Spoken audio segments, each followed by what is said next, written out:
Hi guys, welcome back to my channel. This is the second DIY video that I will be doing for you guys, and it is a candle making video. Now, I've watched a lot of different candle making videos and I just want to make this as easy as possible for you guys. It was actually trickier than I thought it was going to be, just because it was hard to film and do it at the same time. I probably should have asked someone to help me film it. It's a really cute little Christmas present that's really easy to make actually. These candles are soy candles, so they are vegan friendly, and you can experiment with all the different scents. So I did a miniature one and a large one. You could hang it up somewhere, especially outdoors in the summer. Be the perfect size for a candle, and I am absolutely obsessed. I cannot wait to light mine. They didn't come with a bow, but I just added them on as a little decoration. I think that's really cute. I also did miniature versions, and these were candles I had already, and I just washed them out and put another candle in them. It's a little tin lid, really small and dainty. This would be nice in a little bathroom, or if you're having a really nice relaxing bath. And it'd be such a cute little gift for someone. I know the people I'm going to give it to are absolutely going to love these presents. If you'd like to see how I created these candles, then keep watching. So I made 5 candles in total, 3 medium-sized and 2 small. So you'll need to start by buying some glass containers for your candles. These were from Home Bargains. They were around £2 each. I also found some old candles lying around the house, so I cleaned them out and I used them as well. You'll also need to pick up some wax. I got mine from Craftivator, and this is soya wax, so it's vegan friendly and it's just quite easy to use. I also got some pre-waxed soya wicks from Craftivator as well. Don't worry, I'll link all the information down below for you guys. Then you'll also need a double boiler, and I just made mine with a glass bowl and a large pan. It's handy to have a glass jar like this to hand so that you can pour it easily into the containers. And of course, every candle needs a scent, and I got mine online. I got the vanilla cream, the gingerbread and the Christmas tree. They all smell really good. I decided to dress up the jars a bit to make them look a little bit more Christmassy. This is optional, you don't have to do this, but I just thought this was really cute. So the first step you want to take is just boil the kettle and pour the boiling water into your large pan. You just want to fill it a quarter of the way up.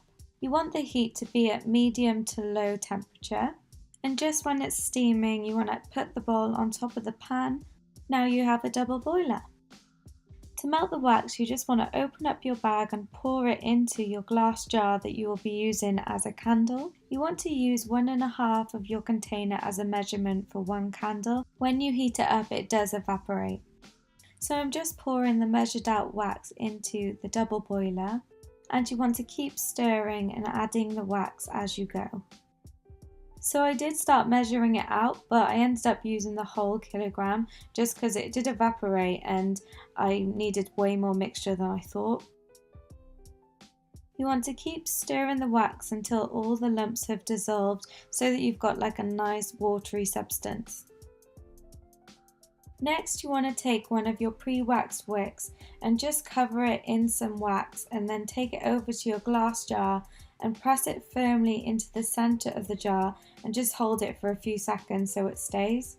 So to make sure the wick stays in place, you just want to grab a peg and peg it into the center, just so that when you pour the mixture in, it actually doesn't move.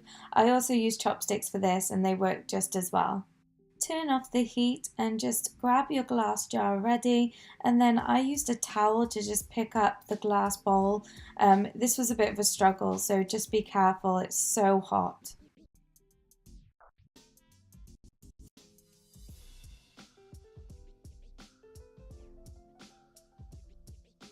Take care in pouring the hot wax into the jars, just because it gets a little bit messy and it does start drying quite quickly.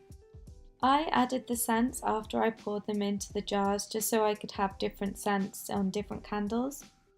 And just so you know, the gingerbread one was definitely my favourite. Even though I stuck my wick down, it did keep moving, so just take care and just keep adjusting the chopsticks or pegs into place.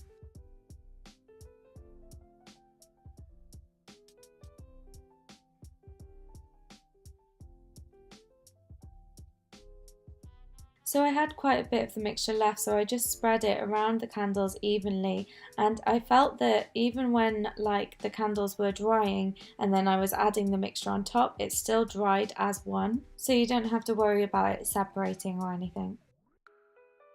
So that's it for now, and all you need to do is wait and leave them for about 2 hours. When all the candles have hardened, you can now take off all your chopsticks and all the pegs that you have in place, and you can cut the wicks down so that they're the right height that you'd like. Then you should end up with some beautiful candles that look like this. Because I thought the jars looked a bit plain and I was giving them as presents, so I wanted them to look pretty, I just grabbed some ribbon and then made like little bows around the jars like this. And there you have it, some really easy homemade scented candles that would make a perfect gift around the Christmas time. So I've still got 2 more videos to make before Christmas. A lot more like fun and something you could do with friends. If you haven't seen my jewellery making video yet, I will link that at the top there, and make sure you watch that because that's actually a really good and easy tutorial. If you haven't subscribed to my channel, then please subscribe. I love making like DIY videos, lifestyle videos, beauty and fashion. I do a lot of makeup stuff as well. So yeah, I'd love to have you, and thank you for watching, and I'll see you next time.